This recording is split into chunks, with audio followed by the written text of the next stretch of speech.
Buenos días, profesora. Buenos días. Buenos días. Hay poquitos conectados. Bueno, faltan más. Paso rápido lista de los que están ahorita. Esmeralda. Presente. Hola, Esme. No habías entrado, ¿verdad? No.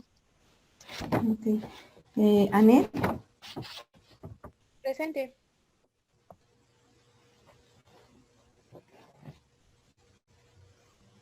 Eladio. Jessie. Presente. Alex. Wendy.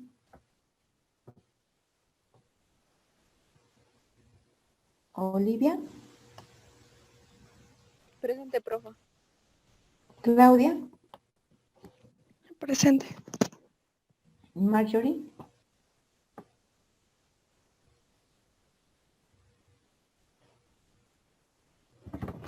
Marjorie, ¿no?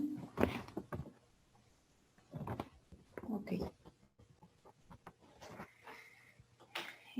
Hoy solo tenemos una hora y entonces sí quisiera ser como muy rápida para poder abarcar la unidad 5. Les comentaba, en la siguiente semana tengo marcado como día inhábil el día lunes, que es 2. Entonces, de acuerdo al calendario, yo tendría que aplicarles el examen el día miércoles, que sería 5. Pero, digo, como lo que quiero abarcar en el examen es hasta la unidad 5, yo el examen se los estaría aplicando el día 9, el día lunes 9, en el mismo horario, obviamente, de la clase, ¿no? Ya saben, subo plataforma y demás.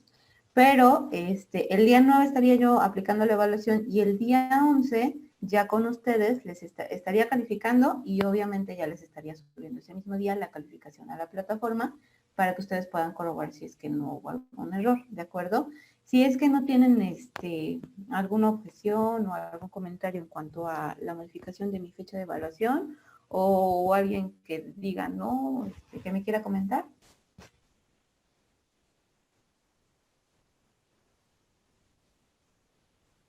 ¿No? Bueno, entonces, 5 minutitos ahorita, máximo 10, para los que quieran participar. En cuanto a su tarea, se les va a tomar en cuenta, les comentaba yo, como tarea y participación. De lo que se les dejó de tarea leer, digo, la verdad es que es una lectura muy rápida y los artículos, digo, son muy comprensibles respecto de la apropiación de animales y tesoros, solo que, pues, es mi única forma que tengo para corroborar que efectivamente ustedes leyeron. Esta carrera está hecha de leer. Entonces, alguien que quiera comentar algo, que quiera participar en cuanto a lo que leyó, qué es lo que se les hizo interesante, no sé, qué es lo que consideran respecto de animales salvajes o de pesca o en cuanto a los tesoros. Jessie, dime, Jessie.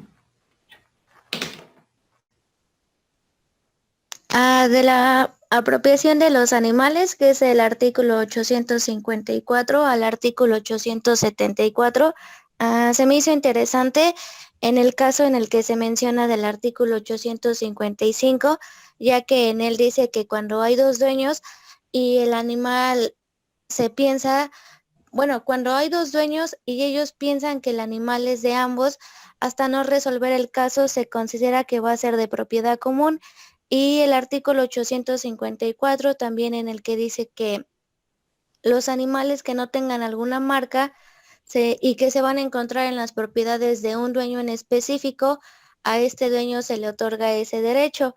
Y de ahí los demás artículos se me hicieron interesantes, ya que también hablan acerca de los derechos que tienen los cazadores en caso de cazar a su presa o al animal, y en caso de que lleguen a estar en propiedad de una persona independiente que no se haya encontrado el animal en el terreno porque el animal se haya caído ahí o haya aterrizado ahí, él tiene el derecho de pedirle al dueño el permiso para poder entrar en el terreno, y en caso de que el dueño no lo haga, la ley también establece algo en específico para que esto se cumpla.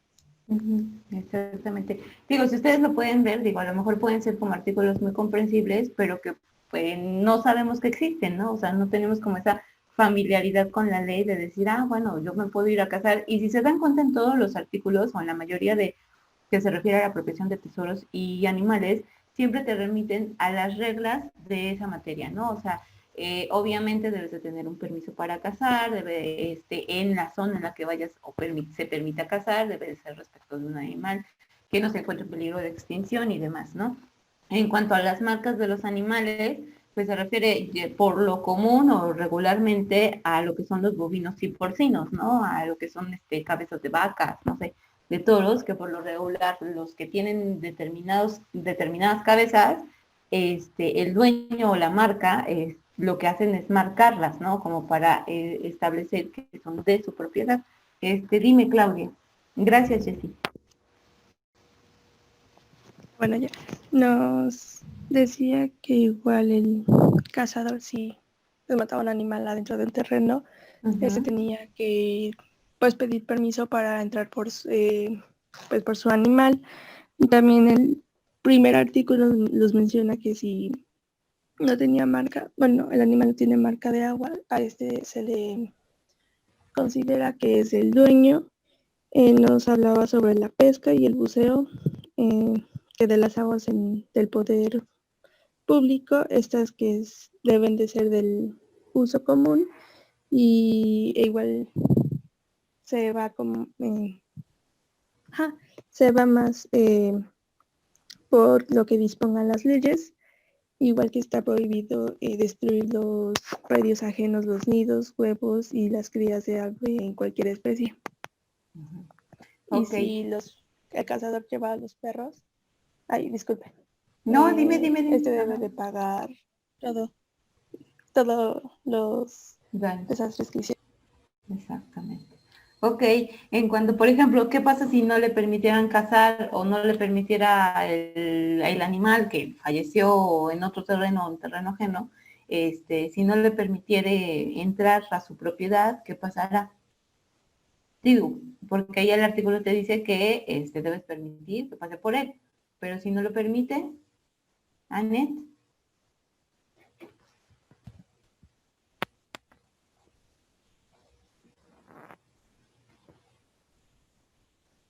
¿Anet?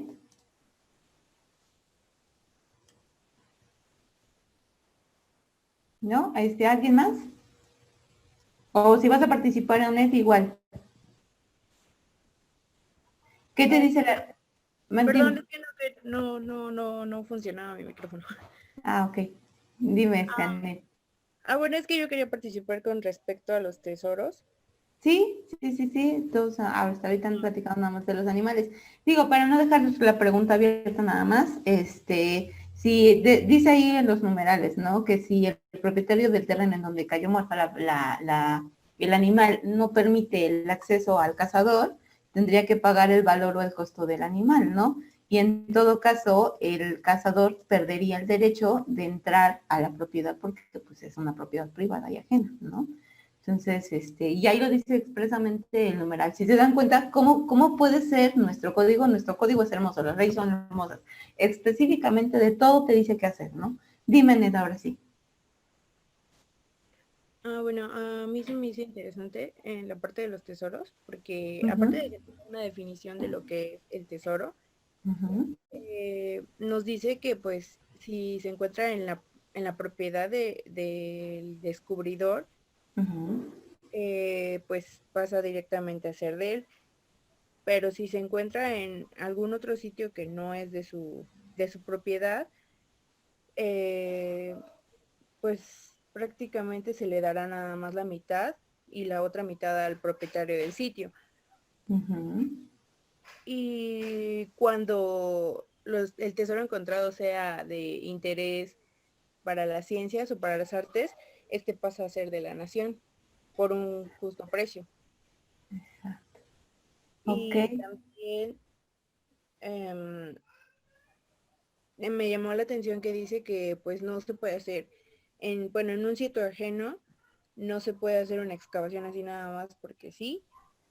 Y si se da el consentimiento por parte del dueño del terreno ajeno, se va prácticamente a dividir conforme a lo que dispongan las leyes. Ok.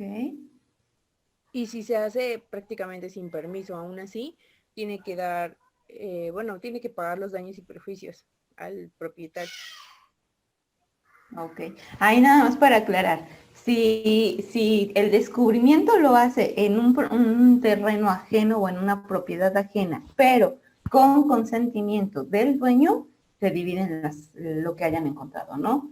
Si lo hizo sin consentimiento del dueño, además de que el descubridor, digamos, tiene que pagar por los daños, el tesoro encontrado le pertenece al dueño del terreno, ¿no? Porque obviamente entró sin consentimiento del dueño, ¿no?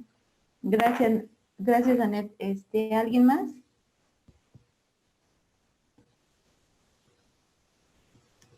¿No?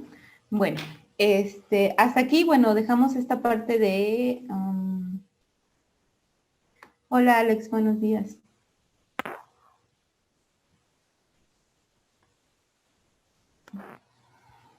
Gracias.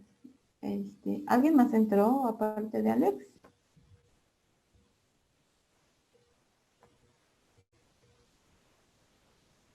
Bueno, ya entraron más de las 8:10, ¿verdad? Pero, Marjorie. 8:14. 8:14. Creo que la tolerancia era de 10, ¿verdad? Sí, profesora, perdón. No, está bien. Ok, Marjorie, también tengo falta de Marjorie, no sé si ya entró. Sí, profe, aquí estoy. Ok, Marjorie. Gracias. Bueno, ¿alguien más que quiera participar respecto de lo que se dejó de la lectura? O Abigail. Sí, profa. A mí Sí, también me platícame. llama la atención de si el propietario encuentra el tesoro en su finca o terreno cuyo usufructo pertenece a otra persona, esta no tendrá parte alguna en el tesoro. Que ahí dice que no, pues, si no es si no, el usufructuario no supo y nada, no, pues no tendrá parte del tesoro. Ok, ¿y de quién sería entonces lo descubierto? ¿Del dueño, del usufructuario o del descubridor? Bueno, dependiendo, porque si no supo, el dueño del usufructo. Pero si lo hizo con un consentimiento de él, sería partería entre el que lo encontró y el usufructuario. No, exactamente. Ok, entonces si lo hizo con consentimiento del usufructuario, se divide entre el usufructuario y entre el descubridor. Si lo hizo sin su consentimiento ni del dueño, entonces se quedaría parte del tesoro, sería parte ¿cómo se llama? Del dueño y del usufructuario, ¿no? Dejando a un lado al descubridor, obviamente. Ok. Terminamos ya. ¿Alguien más? Perdón.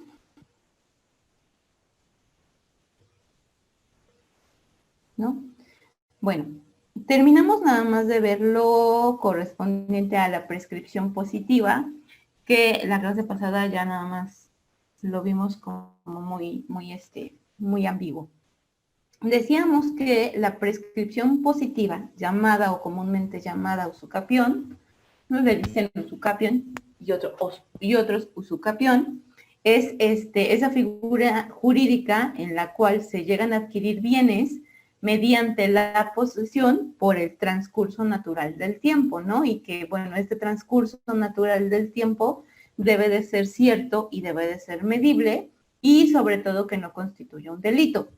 ¿Por qué es súper importante? Porque aquí puse esta parte del transcurso natural del tiempo que debe de ser cierto y medible. Yo le subí a la plataforma una ejecutoria, es muy larga, y si ustedes quieren ahondar un poquito más en el tema, ahí es una ejecutoria pronunciada por el Tribunal de Circuito, en donde no conceden o no otorgan la prescripción, niegan la acción de la prescripción positiva, no otorgan la usucapión a una señora, porque ella no puede acreditar dentro del juicio el tiempo en el que estuvo poseyendo o a partir de qué momento fue que empezó a poseer el bien, ya sea a título justo o no, pero no pudo acreditar el dicho de que poseyó el bien, ¿no? O sea, puede ser que diga, sí, tuve testigos que me vieron poseer, fue de manera pública, fue de manera pacífica, eso sí lo comprobó, pero no comprobó el momento exacto a partir del cual es que empezó a poseer. ¿Y por qué eso es importante? Porque a partir de ahí es que el juzgador va a saber si tu posesión fue de buena fe, fue de mala fe, y a partir de cómo o cuánto tiempo se van a empezar a correr tus términos. Recuerden que la de buena fe es de 5 años y de mala fe es de 10 años para bienes inmuebles. Entonces, si nosotros no podemos acreditar en juicio la fecha exacta en la que se empezó a poseer, pues el juzgador no podrá tener el parámetro a partir de dónde empezar a contabilizar el tiempo. Por ende, pues obviamente no podrías acreditar tu acción, ¿no? ¿Qué es la acción? Pues obviamente la posesión como tal, ¿vale? Este título de propiedad, ¿cuál será? No vas a tener unas escrituras, no vas a tener un contrato de compra-venta y vas a tener una sentencia en el cual se te adjudica o se te transmite la propiedad de ese bien por haberlo estado poseyendo con las características que establece la ley por determinado tiempo, ¿no? Entonces, bueno, en esta prescripción o esta figura prescriptiva positiva, decíamos, la prescripción positiva es en la que adquieres bienes por el transcurso del tiempo, poseer un bien por el transcurso del tiempo, ¿no?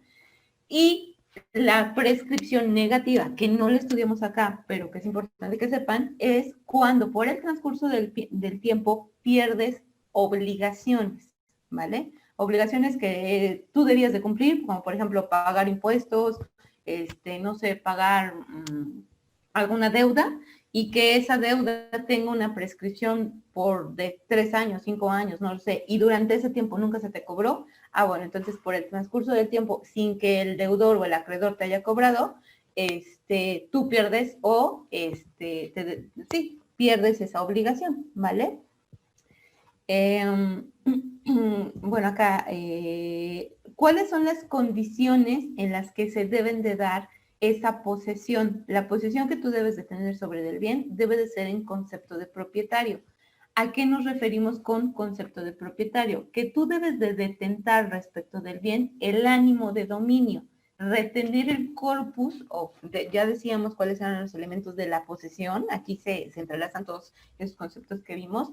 ¿Cuáles son los elementos de la posesión? Uno, tener el ánimo y tener el corpus, ¿no? El corpus es la expresión material tangible en donde se puede apreciar a través de los sentidos que tú estás ostentando ese bien. Y no solo lo ostentas, sino que te comportas respecto de ese bien con ánimo de dominio, ¿no?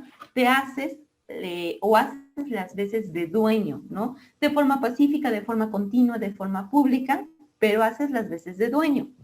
Esto es muy importante porque el que la posesión no se haga de esta forma pacífica, continua y pública, no quiere decir que no puedas prescribir positivamente un bien o usucapir un bien.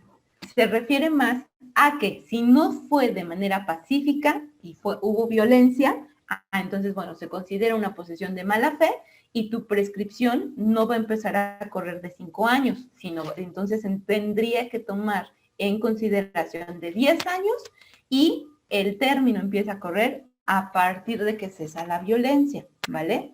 Si no fue, por ejemplo, continua, bueno, entonces el término en el cual te va a empezar a correr va a ser en la que tú ostentaste de forma continua ese bien o lo poseíste. Sí tenemos claro esta parte, no los puedo ver, pero si alguien tiene alguna duda, no puedo ver si levantan la manita, entonces, si alguien tiene alguna duda, interrúmpame, ¿no? Ahora, la prescripción definitivamente es una forma de adquirir la propiedad, ¿no? A través del tiempo, pero al final del día, distinta a los interdictos, la usucapión resuelve de forma definitiva respecto de la posesión y propiedad de un bien, ¿vale? va a decir a quién le corresponde y a quién no, si al poseedor, o en este caso, que el dueño o el verdadero propietario ejerza su acción reivindicatoria respecto de este bien, que sería una excepción a la acción de la prescripción positiva. ¿Cuáles son los términos para establecer la prescripción respecto de bienes muebles y respecto de bienes inmuebles? En ambos casos, tanto de bienes muebles o de inmuebles, tenemos primero que nada considerar si fue una posesión de buena fe o si fue una posesión de mala fe. Ya eso ya no se los tengo que explicar porque ya lo vimos anteriormente, qué es la buena y qué es la mala fe. En este caso, para las posesiones o el poseedor de buena fe, su término para la prescripción positiva será de 5 años. Y esta, para que se considere de 5 años, tuvo que haber poseído en concepto de propietario, tuvo que haber tenido la buena fe, obviamente, pacífica, continua, y tuvo que haber sido ejercida públicamente, ¿no? Ahora,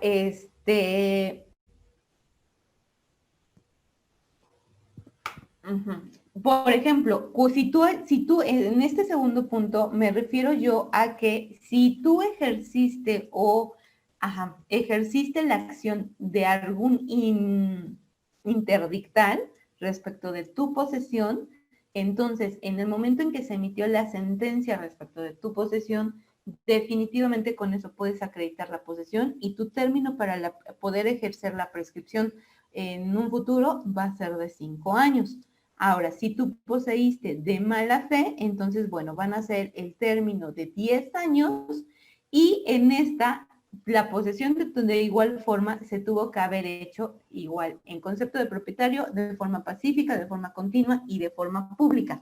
¿A qué nos referimos con la mala fe? La mala fe es que aún sabiendo que no tienes un título justo que te acredite como poseedor o como propietario, tú igual poseíste el inmueble. Y en este caso, o, por ejemplo, que aún sabiendo o desconociendo de quién era el verdadero dueño, tú sabías que no eras tú ni te ostentaba el derecho para tener el derecho de posesión, aún así poseíste. ¿Cuál es el ejemplo claro de este concepto de poseedor de mala fe? No sé si ustedes han escuchado el término de paracaidista.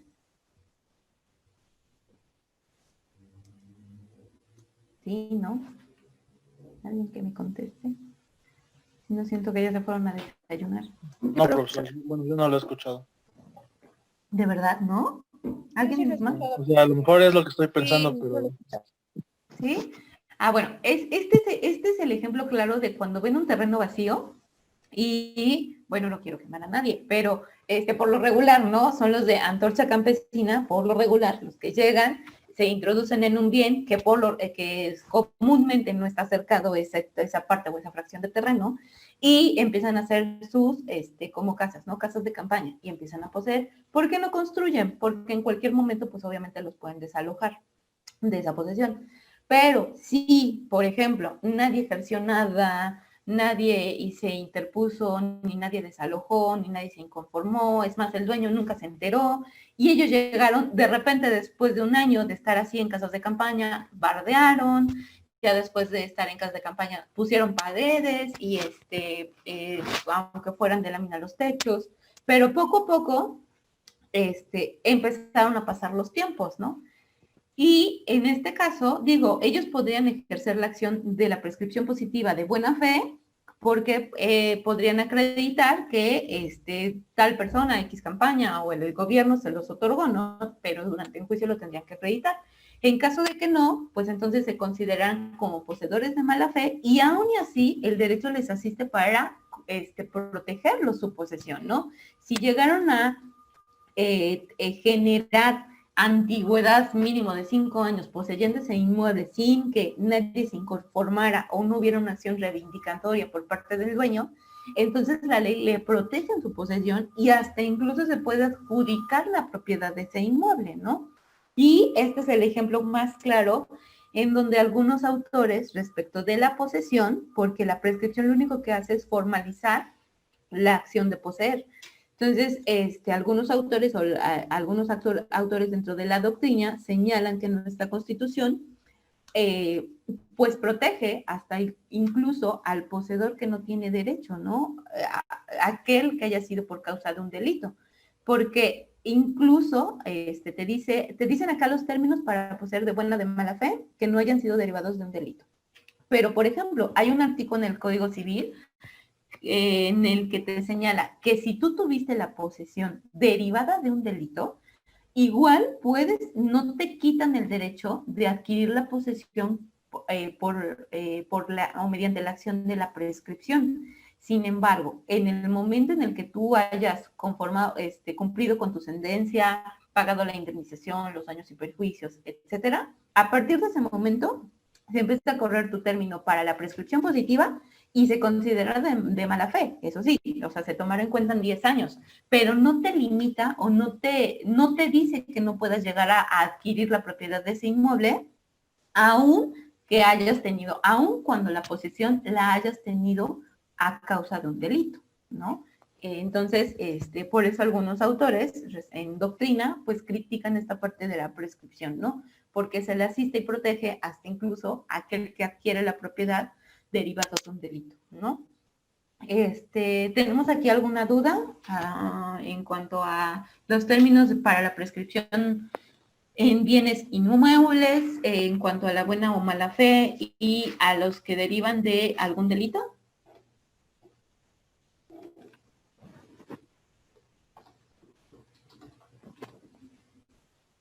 ¿No? Ok, bueno, ¿cuáles son? Si tienen por ahí su código, que pudieran ir sacando, me encantaría para que pudiéramos ir nada más checando algunos numerales. Bueno, ¿cuál es el tiempo para que prescriban la posesión respecto de bienes muebles? Bueno, para respecto de bienes muebles, también lo contempla nuestra legislación y señala que para que se considere la prescripción en bienes muebles en una posesión de buena fe, será de 3 años. Tú tuviste que haber adquirido ese bien o poseer ese bien durante 3 años de forma pacífica, continua y de buena fe, y entonces se te podrá adjudicar la propiedad transcurridos 3 años, ¿ok? Y para las posesiones para bienes muebles de mala fe, en este caso será de 5 años la posesión. Si tú lo adquiriste o poseíste ese bien de mala fe sabiendo que alguien más era el dueño, consciente que no te asistía la posesión a ti, no sé. Entonces, en este caso, la posesión se te adquirirá o se te transmitirá la propiedad de ese bien mueble por el transcurso de 5 años, ¿de acuerdo? Ahora, yo les comentaba que esta ejecutoria, ya no me quiero atrasar más en el tema para poder concluirlo hoy y poder abarcar la parte de sucesiones, pero ojalá ustedes pudieran leer la ejecutoria que les subí a la plataforma, porque ahí en esta ejecutoria es muy larga, sí, solo que abarca todos los conceptos que hemos visto. Poseedor de buena fe, posesión de mala fe, lo que es la posesión como tal, hasta incluso los plazos en cómo se contabiliza para el juzgador, ¿no? Esta posesión que la señora tuvo es una señora que ella estaba haciendo valer respecto de su terreno. La posesión la adquirió mediante de un bien inmueble, pero la adquirió por un contrato de compraventa. Y eso es bien importante. El contrato de compraventa se pierde y pues ella no tenía cómo acreditar que había comprado ese bien, ¿no? O sea, del contrato de compraventa, pues lo traspapeló, no lo sé, no podía acreditarlo, jamás escrituró ni inscribió esa propiedad. Y en el código, por ejemplo, también te señala, para bienes inmuebles, cuando quieres la posesión, tienes que inscribir tu posesión ante el registro público de la propiedad a través de una acción interdictal. Y a partir de ahí es fácil comprobar o acreditar el tiempo en el que estuviste poseyendo un bien. Pero obviamente pues no todos lo hacen, ¿no? Entonces también se encuentra el supuesto o regulado el supuesto para aquellos bienes que no se inscribió la posesión correctamente en el registro público de la propiedad. Entonces, bueno, esta señora resulta que pierde el contrato de compra-venta, no tiene cómo acreditar la propiedad y bueno, pasan los años, obviamente, y ella ejerce su acción de prescripción o de sujeción, ¿no? Y ella solamente refiere de manera muy general, pues con fecha, no sé, 30 de noviembre, no me acuerdo bien la fecha, ¿no? Pero ella dice, en el 30 de noviembre del 85 yo hice un contrato de compraventa con la señora fulanita de tal, ¿no? Y a partir de ese contrato de compraventa le pagué X cantidad de dinero y pues yo estoy poseyendo a partir de esa fecha el bien inmueble. Se desahoga todo el juicio y es súper minucioso la ejecutoria de cómo señalan hasta las pruebas testimoniales de cómo se desahogan. Entonces a ustedes les dará como una luz de qué tienen que declarar o no, qué tienen que declarar unos testigos, ¿no? Para considerarlos o darles valor a esa testimonial. Entonces, al final del día dice, pues sí, el juzgador dice, efectivamente, pues sí, sí me acreditaste que hiciste un contrato de compra-venta, sí me acreditaste que durante 15 años poseíste el bien, pero fíjate que no me acreditaste la fecha exacta o el momento exacto en el que tú poseíste el inmueble por un título justo, porque ella alega que la posesión la adquirió por título justo, que el título justo es el contrato de compra-venta. Entonces, bueno, dice, pero no me acreditaste a partir de qué fecha fue en que tú empezaste a poseer el bien inmueble, porque una cosa es la fecha en la que llevaste a cabo la compraventa, tú la pudiste haber llevado a cabo hoy en noviembre, sin embargo, tú físicamente te fuiste a vivir al inmueble hasta diciembre, ¿no? O sea, físicamente tú lo empezaste a habitar hasta diciembre. Entonces, no me acreditas la fecha exacta en la que empezaste a poseer, que es la acción principal de la prescripción positiva, la posesión, ¿no?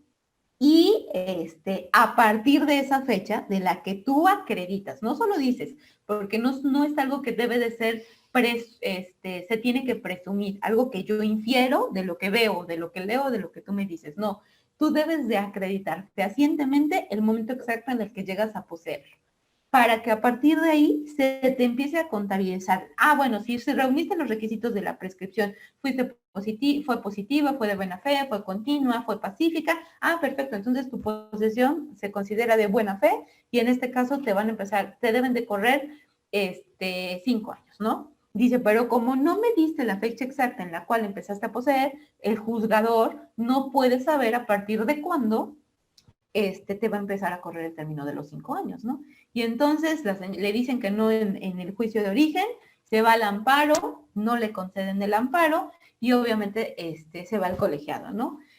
En el colegiado, pues obviamente confirman la sentencia porque le señalan que, le confirman la sentencia porque le señalan que en efecto, durante el juicio no acredita fehacientemente el momento cuantificable y medible en el que empezó a poseer el bien, ¿no? Digo, a grandes rasgos es muy larga, ojalá tengan tiempo de ustedes de leerla, ¿vale? ¿Alguna duda?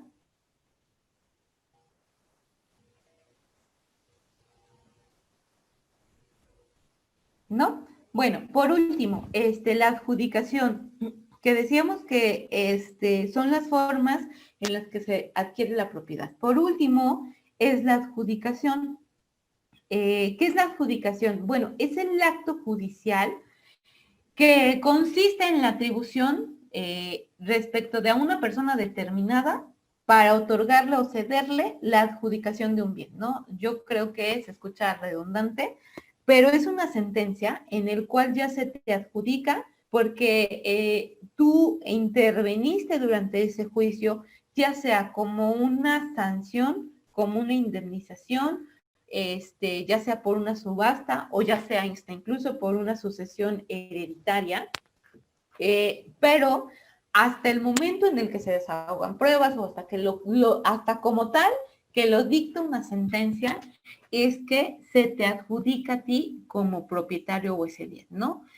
En realidad la adjudicación solamente es el efecto o la acción de adjudicar o adjudicarse, apropiarse de algo, pero esto debe de ser emitido por una sentencia. Las formas más comunes o la forma regular en la que se puede ver es en una sucesión hereditaria que tú ya puedes hacer las veces de propietario, porque mientras tanto, ahorita lo vamos a ver en la siguiente unidad, tú solamente eres sucesor, quedas como albacea provisional, al ser definitiva y demás, pero hasta que se te adjudique el bien, ya quiere decir que tú eres el propietario, no eres el que representa la herencia de un tercero que fallece, sino que hasta que se te adjudica como tal el bien, dejas de ser heredero para pasar a ser propietario de ese inmueble. ¿Sí tenemos claro eso? Eso lo emite una sentencia, un acto judicial que una autoridad determina a una tercera persona, ya sea parte o no dentro del juicio, que determinado inmueble le será adjudicado. Es decir, que ya será parte de su propiedad, ¿de acuerdo? Les comentaba, la herencia pues es como la parte más común, pero no es la única. Por ejemplo, también en las acciones de remate, en todos los juicios en que se remata un bien, no solamente los que intervienen en el juicio pueden adjudicarse el bien, sino incluso hasta un tercero postor que quiera comprar ese bien o ese inmueble, ¿no? Entonces, él puede comprarlo o se puede subastar el inmueble y en el momento en el que se le adjudica a uno de los postores, que es en una subasta, bueno, en el momento en el que se le adjudica a alguno de los postores, en ese momento o esa sentencia de adjudicación es en el que te acredita a ti como propietario del bien. O, sí, bueno, del bien mueble o inmueble, ¿vale? Cada materia y cada parte tiene como su procedimiento administrativo específico dependiendo de el cual se rija. No cambian como las reglas generales en cuanto a las posturas, pero depende de la materia en la que se va rigiendo el remate, ¿no? Respecto de la administración pública o respecto del gobierno, también, por ejemplo, existe la adjudicación o el término de la adjudicación respecto de las concesiones que ellos, pues subastan, ¿no? Las concesiones que se dan tanto de servicios o incluso respecto de obras o incluso hasta respecto de materiales, ¿no? Cuando dicen, bueno, tengo que hacer esta carretera, voy a darla en concesión.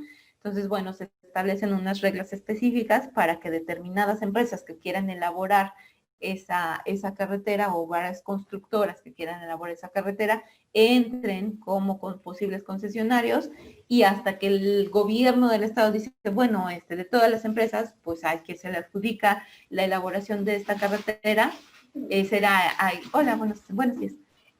Será X empresa, ¿no? Entonces también es una forma de la adjudicación, pero en este caso no hablamos de la adjudicación en sentido de propiedad, ¿de acuerdo? Solo que, por si ustedes lo llegan a checar en internet, bueno, también es una forma de adjudicar, solo que no se refiere a nuestra parte de la materia de adjudicar la propiedad de un bien a una persona determinada, ¿de acuerdo? ¿Tenemos alguna duda, jóvenes?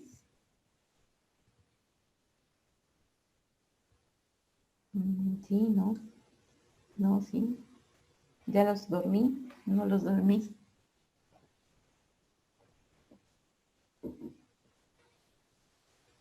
No, profesora.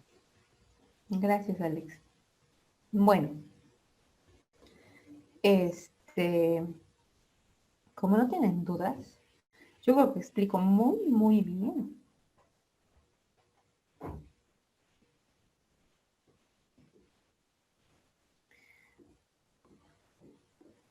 Seguimos con la unidad 5. ¿Cuál es nuestra unidad 5? Bueno, el derecho sucesorio, ¿no? Ya vimos lo que se refiere a los bienes en específico, a lo que son los derechos reales, a cuáles son los derechos reales, estuvimos viendo respecto de los objetos, que en eso consiste el derecho real, cómo se pierde la propiedad, lo que es la posesión, el usufructo, uso y demás, ¿no?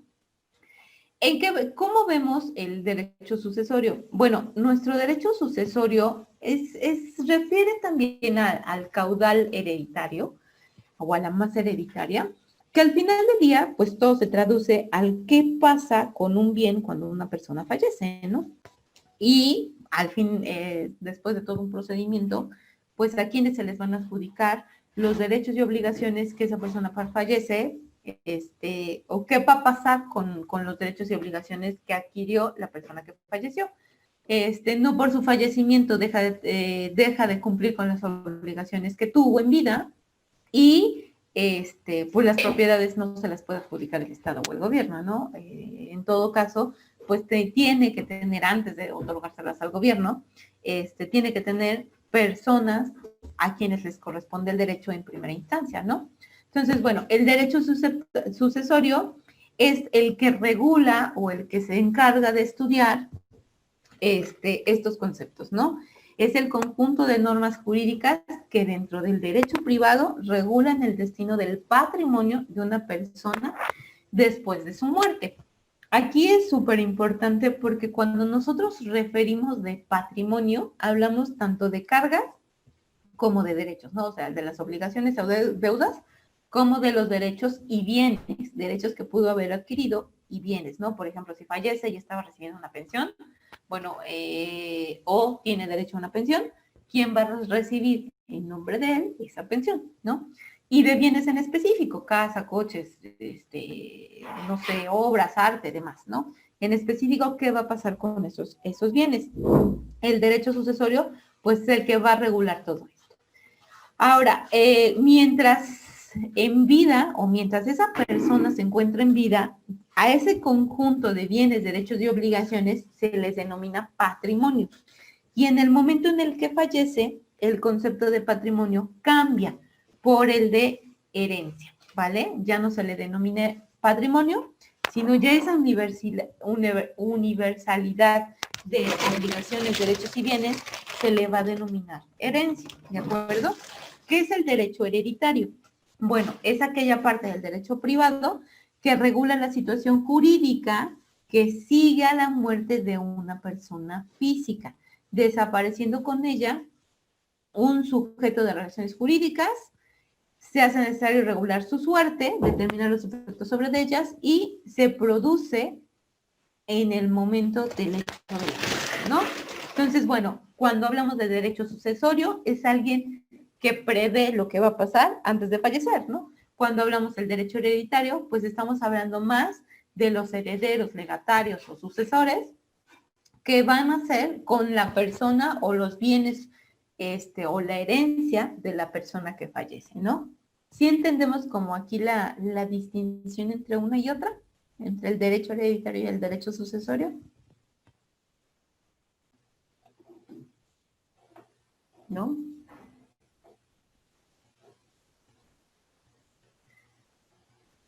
Ok, bueno. ¿Cuáles son los aspectos importantes que regulan el derecho sucesorio? Pues uno, obviamente, el destino que van a tener los bienes de la persona en el momento que va a fallecer, ¿no? Se le denomina difunto causante heredero testador, ¿vale? O hasta incluso cujus, así como suena. Bueno, más adelante en diapositivas viene la palabra. Pero tiene esas denominaciones y ambos podrían decir que son sinónimos, o todas ellas son sinónimos, ¿no? Luego, dos, pues los requisitos de validez que tenga el testamento en su caso para asegurar, obviamente, que lo que están otorgando o entregando y demás, que están entregando además de los bienes, pues obviamente es la voluntad del testador, ¿no? Y los trámites necesarios para el reparto del caudal hereditario, que es la herencia, y obviamente, pues, lo que es como tal la herencia, ¿no? Esos son como los aspectos importantes que va a regular nuestro derecho sucesorio. El destino que le va a dar a los bienes, los requisitos de validez que van a tener el testamento en todo caso, y los trámites necesarios que se tengan que realizar para adjudicar los bienes o entregar los bienes a los herederos correspondientes, a los sucesores, a los legatarios, ¿va? ¿Qué es la sucesión entonces? La sucesión, así tal cual, ¿cuál sería su definición? Obviamente su definición jurídica, ¿no? Entonces decimos aquí se los puse, ¿quién me puede ayudar solo con el primer punto del término? Yo, profesora. Gracias, Alex. Bueno, nada más que aparece un cuadro de... Ay, perdón. Bueno, dice, es el medio por el que una persona ocupa en derechos el lugar de otra. Es decir, lleva implícita la situación de una persona por cuanto a su titularidad de derechos y obligaciones por otra que los adquiera a falta de la primera. Ok, bueno, dice, lleva implícita la sustitución. ¿No? O sea, es la forma o es el medio para sustituir a una persona en cuanto o se refiere a titularidad de derechos y obligaciones a otra que los va a adquirir a falta de la primera, ¿no? O sea, ese es el concepto de la sucesión nada más, de forma jurídica. Alguien que sustituye a una primera persona respecto a la titularidad de sus derechos y obligaciones a falta de esta, ¿no? Va a ser quien les llegue a sustituir. Ahora, para la opinión de nuestro autor Savigny, que ya lo habíamos leído con anterioridad cuando vimos las teorías de los derechos reales y personales, bueno, para la opinión de este autor dice que existe un cambio subjetivo del sujeto, pero no del objeto de la relación. ¿A qué nos referimos con esto? Bueno, que se sustituye solo al titular del derecho o la obligación entre A por X, o sustituyo A por X, pero no se va a hacer una sustitución como tal de la obligación y del derecho. No existe para este autor una nueva relación jurídica entre las obligaciones del testador o del cujus. No existe una, es que ojalá tuviera pizarrón, pero bueno, no existe una sustitución entre las obligaciones en los derechos y obligaciones del difunto por Juan, porque no hay una nueva relación entre el heredero y sus obligaciones, solo que va a sustituir a la persona, va a actuar en nombre y en representación del difunto, pero no se van a sustituir sus obligaciones y sus derechos. No sé si explico bien esta parte. ¿No? Bueno. Sí, o sea, nos referimos a que no, si, por ejemplo, si mi heredero es Alex, respecto de mi patrimonio, él no me va, y yo le dejo mis deudas y mis bienes y derechos, no sé, por ejemplo, que esté recibiendo una pensión, no existe una nueva relación jurídica entre la pensión que me estén dando y mis deudas a pagar con Alex, no existe una relación, sino que solamente él me va a sustituir a mí. Y entonces lo que él haga respecto de mis derechos y de mis obligaciones, de mi pensión, las va a recibir en mi nombre, mis deudas, por ejemplo, las va a pagar en mi nombre, y mis bienes los va a administrar o poseer, en su caso, en mi nombre, ¿no? Mientras se hace la parte de adjudicar mis propiedades a mi heredero, entonces en ese momento ya mi propiedad pasa a ser parte de su propiedad, ¿vale? Pero en ese ínter de la sucesión no existe una sustitución del objeto, solamente una sustitución de sujeto. No sé si ya me quedó, pude explicar mejor. ¿Sí? No, bueno. ¿A qué nos referimos? ¿Cuántos tipos de sucesiones podemos nosotros contemplar? Nosotros decíamos, desde las sesiones pasadas, decíamos que existía una sucesión en intervivos, que esto, bueno, se sucede la propiedad de bienes en vida, ¿no? Antes de un fallecimiento. Y en este caso le hablamos o nos referimos que son sucesiones a título personal. Cuando estuvimos viendo las características de la propiedad o una de las clasificaciones de la propiedad, veíamos que si era a título universal o a título personal. Bueno, la sucesión que hacemos en vida la hacemos con la clasificación o la característica que es a título personal, porque solamente le vamos a dar una parte de algún bien o algún derecho a X persona o una parte de una deuda, ¿no? Cuando hacemos una transferencia o cesión de obligaciones, ¿no? De deudas. Entonces, solamente es una parte de todo mi patrimonio, solo es una parte de la que yo estoy otorgando a alguien más. Y por lo regular, nuestro ejemplo claro era el de compraventa, ¿no? Cuando hacemos una sucesión mortis causa, ¿A qué nos referimos con la sucesión mortis causa? Bueno, es una sucesión después de la muerte, a eso se refiere el término mortis causa. Bueno, no, eso no significa, pero ahorita les digo. Solo que esto es después de la muerte. Y esa sucesión que hacemos respecto de nuestros bienes va a ser a título universal. ¿Por qué va a ser a título universal? Bueno, a este se le va a denominar herencia, ¿no? La herencia incluye obligaciones y derechos, ¿no? Y también lo podemos hacer respecto de algo en particular, de respecto de un bien o un derecho solamente en particular o en específico, pero a este no le vamos a denominar herencia, a este le vamos a denominar legado. Herencia es cuando engloba todo mi patrimonio y legado solamente es cuando es algo en específico, pero en legado solo puedo dejar derechos, más no así obligaciones o deudas. Solamente puedo dejar bienes o derechos en un legado.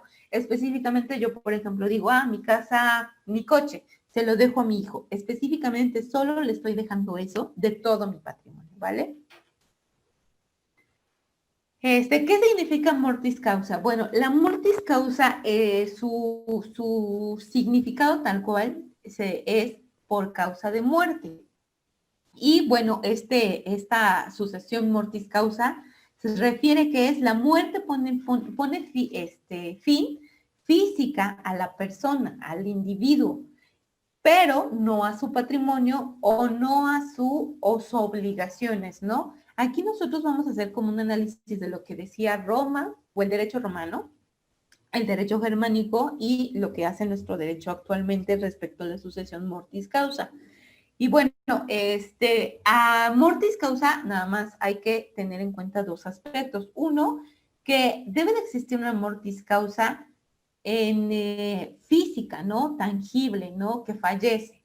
Pero, por ejemplo, puede suceder que está conectado a un respirador una persona y ya no tiene signos vitales, ¿no?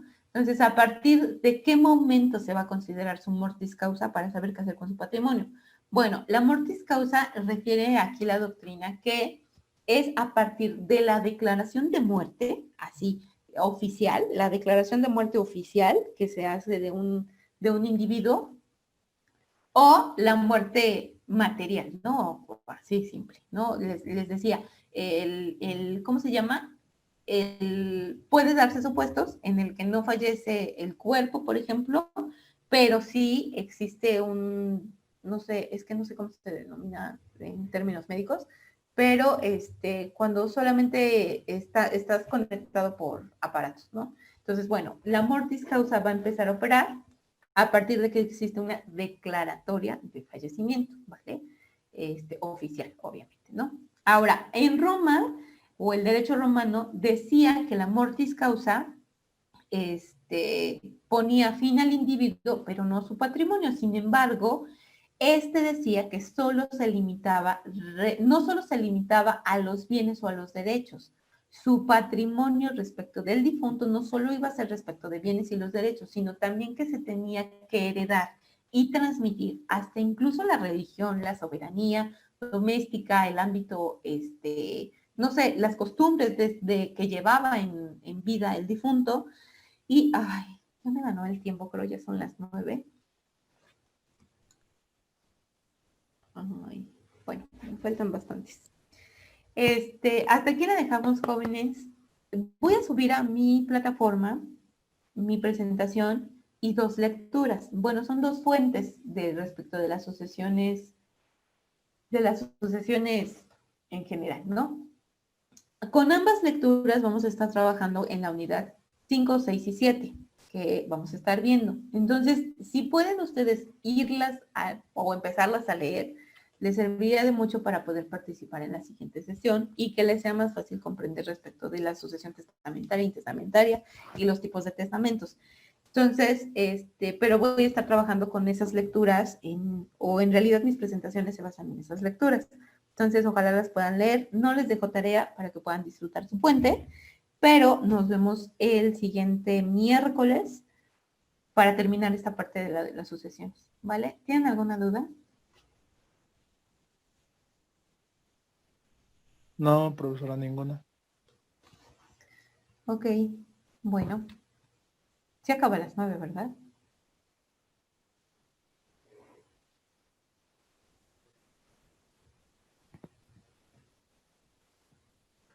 se fueron a dormir. A ver, Esmeralda. Mande. Ok, Anet. Presente. La de no estaba, Jessie. Presente. Alex, ya. Wendy. Presente. Olivia. Presente. Claudia. Presente. Marjorie. Presente. Ok, solo tuvieron su tarea Claudia, Alex. Bueno, Alex no tuvo tarea. Jessie y Anet. ¿Vale? Y Olivia.